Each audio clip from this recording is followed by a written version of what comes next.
കൊടുങ്ങല്ലൂരമ്മയ്ക്ക് ഇന്നെന്റെ കാവിൽ പന്തല് കെട്ടണടാ. അമ്മ ഭഗവതി ഇന്നെന്റെ കാവിൽ പന്തലിൽ വാഴണടാ. എല്ലാവർക്കും നമസ്കാരം. ഞാനിപ്പോൾ ഉള്ളത് ചാലക്കുടിക്കടുത്തുള്ള കളിക്കൽ ഭഗവതി ക്ഷേത്രത്തിലാണ്. ഒരു വലിയൊരു കലാകാരനെ കാണാൻ വേണ്ടിയിട്ടാണ് ഞാൻ ഇവിടെ എത്തിച്ചേർന്നത്. ലോകമെമ്പാടുമുള്ള മലയാളികൾ ഏറ്റെടുത്ത ഈ ഒരു പാട്ടിൻ്റെ സൃഷ്ടാവും അതോടൊപ്പം ഗായകനുമായിട്ടുള്ള വേറൊരു പ്രത്യേകതയും കൂടി ഉണ്ട്. ഫോക്ലോ അവാർഡ് ജേതാവുമായിട്ടുള്ള നമ്മുടെ മനോജാനെ കാണാൻ വേണ്ടിയിട്ടാണ് നമ്മുടെ ഈ ഒരു ദേവിയുടെ തിരുസന്നിധിയിൽ എത്തിച്ചേർന്നത്. അപ്പോൾ നമുക്ക് ചേട്ടൻ്റെ വിശേഷങ്ങളിലേക്ക് പോയാലോ.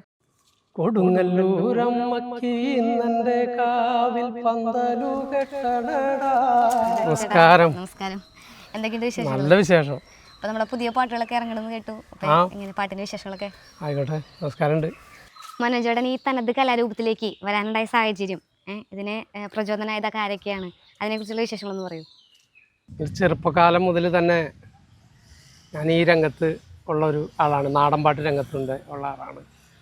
അതൊരു 16-ാം വയസ്സിൽ തന്നെ ഒരു ആശാൻ്റെ കീഴിൽ ദക്ഷിണ വെച്ച് നാടൻപാട്ട് പഠിച്ച ഒരാളാണ് ഞാൻ. ആ ആശാൻ പുഷ്പഗിരി കേലൻ എന്നാണ് ആശാൻ്റെ പേര്. ആൾ ഫോക്ലോർ അവാർഡ് ജേതാവാണ്. അപ്പോൾ വളരെ ചെറുപ്പത്തിൽ തന്നെ തനത് കലയോട് ഭയങ്കര താല്പര്യമുള്ള ഒരു ആളാണ് ഞാൻ. അത് മരംകൊട്ടുപാട്ടിലൂടെയാണ് കൂടുതൽ ഞാൻ പഠിക്കാൻ ആഗ്രഹിച്ചത്.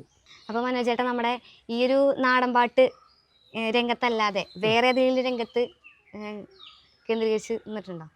ആ നാടൻപാട്ട് അല്ലാണ്ട് പറഞ്ഞു കഴിഞ്ഞാൽ ഞാൻ ശാസ്താംപാട്ട് മേഖലയിൽ, ചിന്തുപാട്ട് മേഖലയിലുണ്ട്. അത് അച്ഛനാണ് ആശാൻ. അപ്പോൾ അച്ഛൻ ചെറുപ്പകാലം മുതൽ തന്നെ ഈ ശാസ്താംപാട്ടും ചിന്തുപാട്ടിലും നമ്മളെ പഠിപ്പിച്ച് കൊണ്ടുവന്നതാണ്. ആൾ മരിച്ചിട്ട് ഇപ്പോൾ ഒരു 13 വർഷം കഴിഞ്ഞു.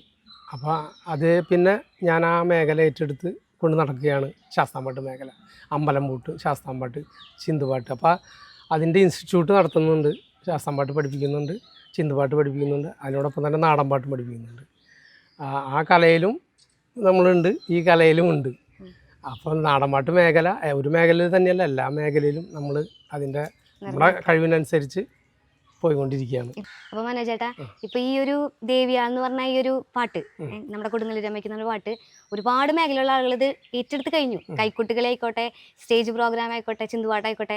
അപ്പോൾ അതൊക്കെ നോക്കുമ്പോൾ ചേട്ടാ എങ്ങനെ നോക്കി കാണുന്നത്, എങ്ങനെയാണ്? അപ്പോൾ വളരെ സന്തോഷമാണ്. എല്ലാവരും ഏറ്റെടുത്ത് പാടുമ്പോൾ നമുക്ക് നമ്മുടെ ഒരു പാട്ട് ഇങ്ങനെ പുറത്തിറങ്ങിയിട്ട് മറ്റു പലരും പാടി കേൾക്കുമ്പോൾ നമുക്ക് സന്തോഷമല്ലേ. അപ്പോൾ നമ്മുടെ ദേവിയാൾ വിജയിപ്പിച്ച എല്ലാവരോടും വളരെയധികം സന്തോഷം, നന്ദിയും എല്ലാം ഉണ്ട്. നമുക്ക് കടപ്പാടൊക്കെ ഉണ്ട്. അങ്ങനെ ദേവിയാൾ ഇനി മുന്നോട്ട് പോട്ടെ എല്ലാവരുടെ അനുഗ്രഹത്തിൽ. ഈ കൊടുങ്ങല്ലൂരമ്മയുടെ ഒരു ചൈതന്യം ഈ ഒരു പാട്ടിൽ നന്നായിട്ട് കിട്ടിയിട്ടുണ്ട്. പിന്നെ വളരെയധികം എന്ന് പറഞ്ഞിട്ടുണ്ടെങ്കിൽ അത് കാരണം നമുക്ക് എന്തിനും ഒരു തടസ്സം കാണുമ്പോൾ അത് വിജയത്തിലേക്കുള്ള പാതയാണെന്ന് ഞാൻ അന്ന് പഠിച്ചു. കാരണം ഞങ്ങൾ ആ ഷൂട്ടിന് വിപിൻജിത്ത് ഭായിയൊക്കെ കൂടി ഞങ്ങൾ ഷൂട്ടിന് പോകുന്ന സമയത്ത് അതിഗംഭീര മഴയായിരുന്നു.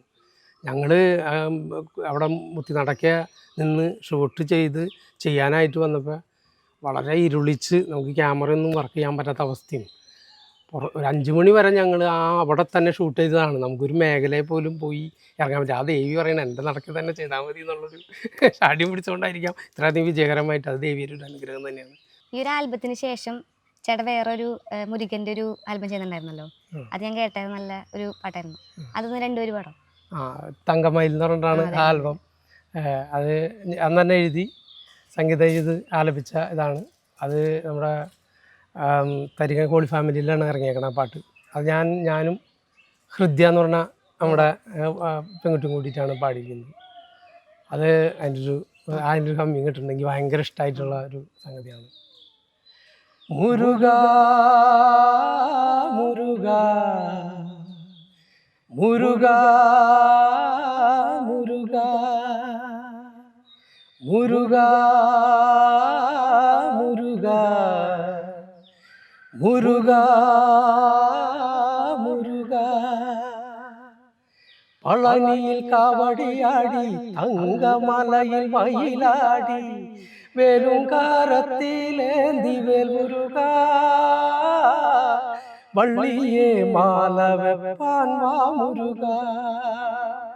ഇതാണ് ആ പാട്ട്. എനിക്ക് വളരെയധികം ഇഷ്ടമുള്ളൊരു പാട്ടായിരുന്നത്. അപ്പോൾ ഈ ദേവിയാൾ ഈ ഒരു പാട്ട്, ആ പാട്ടിൻ്റെ വരികളൊക്കെ നല്ല വരികളാണ്, അതായത് ദൈവികമായിട്ടുള്ള വരികളാണ്. അപ്പോൾ ഈ ഒരു വരികളൊക്കെ എഴുതാനുണ്ടായ സാഹചര്യം അതെങ്ങനെയാണ്?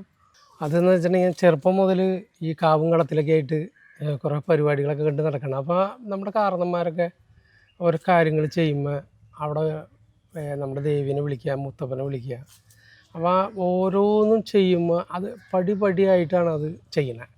അതായത് ഫസ്റ്റ് ചെയ്യേണ്ടത് പിന്നെ ചെയ്യില്ല, പിന്നെ ചെയ്യുന്നത് ഫസ്റ്റ് ചെയ്യില്ല. കാരണം അത് ഓരോന്നും ഇന്നത് കഴിഞ്ഞാൽ ഇന്നത്, ഇന്നത് കഴിഞ്ഞാൽ ഇന്നത്, ഇന്നത് കഴിഞ്ഞാൽ ഇന്നത്. അതേപോലെ തന്നെയാണ് ഞാൻ അതിലെഴുതിയേക്കുന്നത്. അതായത് നമ്മുടെ ദേവിക്ക് ഒരു പന്തൽ കെട്ടി, ആ പന്തൽ കെട്ടണമെങ്കിൽ ഒരു മുള, അത് പള്ളത്ത് നിൽക്കണ മുള വെട്ടി കൊണ്ടുവന്നു നമ്മൾ 4 കാല് പന്തലിട്ട്, അത് കഴിഞ്ഞ് അതിൻ്റെ ഉള്ളിൽ എന്തൊക്കെ ചെയ്യാൻ പറ്റുന്നോ അവർ ചെയ്ത് കണ്ടിട്ടുണ്ടോ അതൊക്കെ തന്നെയാണ് ആ വരികളിൽ ഇത്. അതുപോലെ അതിൽ കാരണന്മാർ ചെയ്ത് കഴിയുമ്പോൾ നമ്മുടെ ദേവി എന്താണോ അതിൽ ചെയ്തിരിക്കുന്നത്, നമ്മൾ ചെയ്യുന്ന കർമ്മങ്ങൾക്ക് ആ ദേവി എന്താണോ ഒരു സങ്കല്പമായിട്ട് വന്നിട്ടുള്ളത് എന്നുള്ളത് നമ്മൾ ആവാഹിച്ചുകൊണ്ട് ആ ദേവി നമുക്ക് വേണ്ടി അവിടെ പുറഞ്ഞു തുള്ളുന്ന ഒരു സാഹചര്യം എൻ്റെ മനസ്സിൽ വന്ന് അത് യാഥാർത്ഥ്യമായിട്ടുള്ള കാര്യമാണ്. അത് നമ്മൾ ചേട്ടാ, ലോകമെമ്പാടുള്ള മലയാളികൾ ഏറ്റെടുത്തൊരു പാട്ടാണ് നമ്മുടെ ഈ ഒരു ദേവിയാൾ. അപ്പോൾ അതിൻ്റെ ആ ഒരു പാട്ട് പാടാണ്ട് എന്തായാലും മനോജേട്ടൻ ഇടില്ല. അപ്പോൾ നമ്മുടെ റോസി സിനിമാസിൽ നമ്മുടെ പ്രേക്ഷകർക്കും വേണ്ടിയിട്ട് 2 വരി പാടാം. പാടാം. കൊടുങ്ങല്ലൂരമ്മക്ക് ഇന്നെൻ്റെ കാവിൽ പന്തലു കെട്ടണടാ, അമ്മ ഭഗവതി ഇന്നെൻ്റെ കാവിൽ പന്തലിൽ വാഴണടാ, പള്ളത്തു നിൽക്കണ കല്ലമ്മൂള വെട്ടി 4 കാലോല പന്തൽ, കൊടുങ്ങല്ലൂരമ്മയ്ക്കും ഇന്നെൻ്റെ കാവിൽ കുരുത്തോല പന്തലിട്ടേ, ആരിയ നെല്ലിൻ്റെ അരിപ്പൊടി കൊണ്ടല്ലേ പട്ടക്കളം വരച്ചേ, കൊടുങ്ങല്ലൂരമ്മയ്ക്കും ഇന്നെൻ്റെ കാവിൽ 5 കതിരും കെട്ടി. നമ്മുടെ ഒരു പാട്ട് ഒരുപാട് ആളുകളിലേക്ക് എത്തി. അപ്പോൾ എല്ലാവരും ഏറ്റെടുത്തൊരു പാട്ടാണ്. അപ്പോൾ ഈ ഒരു പാട്ട് തന്ന സൗഭാഗ്യങ്ങളൊക്കെ എന്തൊക്കെയാണ്? പാട്ട് നമുക്ക് തന്നതെന്ന് വെച്ചിട്ടുണ്ടെങ്കിൽ നമ്മളെ സപ്പോർട്ട് നമ്മുടെ കുടുംബമാണ്. നമ്മുടെ കുടുംബത്തിലെല്ലാവരും ആ പാട്ട് ഇറങ്ങുന്ന സമയത്ത് എൻ്റെ കൂടെ ഉണ്ടായിരുന്നു, എല്ലാവിധ സപ്പോർട്ടോടും കൂടി. അവരൊക്കെ നമ്മുടെ കൂടെ വന്നപ്പോൾ നമുക്കൊരു വലിയൊരു സപ്പോർട്ടായി. പിന്നെ ഈ പാട്ട് ജനങ്ങളിലേക്ക്, അത് നമ്മുടെ സമൂഹത്തിലേക്ക് ഇറക്കി വിട്ടപ്പോൾ അറിയാത്ത ആളുകൾ പല പല സ്ഥലങ്ങളിൽ നിന്ന് വിളിക്കലായി. വലിയൊരു കൊച്ചു കലാകാരനെ കാണുന്ന ഒരു നല്ലൊരു മനസ്സെല്ലാവരും ഉള്ളിൽ നിന്നുണ്ടായി. എവിടെ കണ്ടാലും നമ്മളെ കണ്ടാച്ചിരിക്കും, ആ പാട്ട് പാടിയ ആളാണ്. അപ്പോൾ നമുക്ക് ഉള്ളിൽ ഭയങ്കര ഒരു സുഖമാണ്. സുഖം എന്ന് പറഞ്ഞാൽ ഭയങ്കര ഒരു ഇതാണ്. കാരണം വെച്ചിട്ടുണ്ടെങ്കിൽ നമ്മൾ ജീവിച്ചിരുന്നു എന്നറിയണ ഒരു അവസ്ഥയാണത്. അതായത് നമ്മൾ ഒരു ചെറിയ പാട്ട അല്ലെങ്കിൽ ചെറിയ കവിതയായാലും എന്തായാലും അത് നമ്മൾ അത് പുറത്തേക്ക് ഇറക്കുമ്പോൾ കുറേ ആൾക്കാർ അത് നന്നായി എന്ന് പറയുമ്പോൾ നമ്മൾ ജീവിച്ചിരിക്കുന്ന ഒരു അടയാളപ്പെടുത്തലാണ്. ഇപ്പോൾ ഇന്നലെ ഞാൻ പോയി മേടിച്ച ആദരവ് കിടക്കും 56ാമത്തെ ആദരവാണ് ദേവിയാളുടെ. അതിൻ്റെ ഇടയ്ക്ക് എനിക്ക് ഫോക്ക്ലോർ അവാർഡ്, ഈ കൊല്ലത്തെ ഫോക്ക്ലോർ അവാർഡ് കിട്ടി. അതിൻ്റെയും ആദരവുകൾ കിട്ടിക്കൊണ്ടിരിക്കുന്നു. അപ്പോൾ അത് വലിയൊരു വഴി തുറന്ന് കിട്ടിയ മാതിരിയാണ് എൻ്റെ ഒരു അവസ്ഥ. കുടുംബത്തിൽ ആരൊക്കെയുണ്ട്? കുടുംബത്തിൽ അമ്മ ഉണ്ട്, 2 ചേട്ടന്മാരുണ്ട്, 2 ചേട്ടന്മാരുടെ ഭാര്യമാർ, അതേപോലെ അവരുടെ മക്കൾ, പിന്നെ എനിക്ക് എൻ്റെ ഭാര്യ, 2 മക്കൾ, ഒരു പെൺകുട്ടി ഒരു ആൺകുട്ടി. മൂത്തവളുടെ പേര് കീർത്തിക, രണ്ടാമതൊരു ഗായക്, ഭാര്യയുടെ ഒരു ശ്രീജി, പിന്നെ എൻ്റെ പാപ്പൻ, മേമ, മോൻ, അതുപോലെ ചേട്ടൻ, വല്യപ്പൻ്റെ മോൻ, ചേച്ചി, അങ്ങനെയൊക്കെയുള്ള കുടുംബങ്ങളായിട്ട് ഞങ്ങളിങ്ങനെ ഒത്തുചേർന്ന് എന്തും ഏതും സഹകരിച്ചും ഇതാക്കില്ല. അപ്പോൾ അത് കാരണം നമുക്ക് വലിയൊരു ബലം ബാക്കിൽ നിൽക്കുന്നുണ്ട്. അപ്പോൾ പുതിയൊരു ആൽബം വരാൻ പോകണല്ലോ. അപ്പോൾ അതിൻ്റെ പേര് കാവലാൾ എന്നാണ് അല്ലേ? ഇപ്പം കാവലാളും അതുപോലെ തന്നെ ദേവിയാളും, ഈ പേരുകൾ ഇങ്ങനെ വരാനുള്ളൊരു നമ്മൾ ഈ കൊടുങ്ങല്ലൂർ ഇപ്പോൾ ഒരു വളരെ പഴക്കം ചെന്നിട്ടുണ്ട്. കൊടുങ്ങല്ലൂർ നമ്മൾ പോയിക്കൊണ്ട് ഇങ്ങനെ എല്ലാ വർഷവും അത് പോയിക്കൊണ്ടിരിക്കുമ്പോൾ ഞാൻ ഒറ്റയ്ക്ക് പോയിരുന്നത്. പിന്നെ ഒരു വർഷം ഇപ്പോൾ എനിക്ക് ഈ മരം കൊണ്ടുവരുന്നൊരു വലിയ അപ്പാപ്പനുണ്ടായിരുന്നു, ആൾ മരിച്ചുപോയി. പിന്നെ ഞാനൊരു വഴിപാട് പോലെ എൻ്റെ ഇത് മരങ്ങൾ സാധനങ്ങൾ കൊണ്ട് അവിടെ പാടും.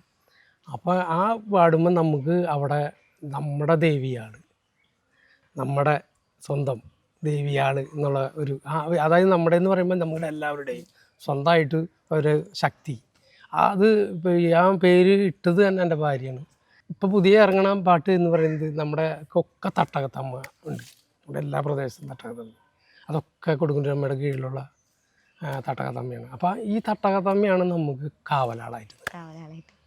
അപ്പോൾ ഈ തട്ടകത്തമ്മയുടെ കാവുകളിലാണ് നമ്മുടെ ഈ പാട്ട് ഞാൻ കാവിൽ കണ്ടാക്കുന്ന വരികളാണ് ഞാൻ അതിൽ കൂടുതൽ ഉൾപ്പെടുത്തിയിരിക്കുന്നത്. എൻ്റെ തട്ടകത്തമ്മ എന്ന് പറയുന്നത് പുത്തുകാവമ്മയാണ്. ആ പുത്തുകാവമ്മയുടെ നടക്കി കാണുന്ന എല്ലാതും അങ്ങനെ ഞാൻ പോകുന്ന എടത്രക്കാവ്, കുറുമാലിക്കാവ്, അങ്ങനെയുള്ള കാവുകളിലുള്ള ഇത്. അതേപോലെ നമ്മുടെ ഈ ക്ഷേത്രം കലിക്കൽ ഭഗവതി ക്ഷേത്രത്തിലെ സ്വയംഭൂവായിട്ടുള്ള മുത്തിയാണ്. വളരെയധികം സപ്പോർട്ടാണ് നമുക്ക്. മുത്തിക്ക് വേണ്ടി ഒരു പാട്ട് എഴുതി വെച്ചിട്ടുണ്ട്, അത് വരും, ബാക്കിൽ കൂടെ വരും.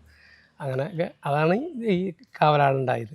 ഈ കാവലാളിൻ്റെ രണ്ടുപേരും ഒന്ന് പാടാം. കാവ് കാവേ നല്ല കാവേ കാവിൽ നല്ലൊരു വേല, കാവ് കാവേ നല്ല കാവേ കാവിലമ്മയ്ക്ക് വേല, ചേലൊത്തൊരു പട്ടുടയാട ഉടുത്തമ്മ കാവിലിറങ്ങി, ചന്തമോടെ തെരുതെളിച്ചമ്മ നാടു ചുറ്റി വരുന്നേ, കാവ് കാവേ നല്ല കാവേ കാവിൽ നല്ലൊരു വേല, കാവ് കാവേ നല്ല കാവേ കാവിലമ്മയ്ക്ക് വേല.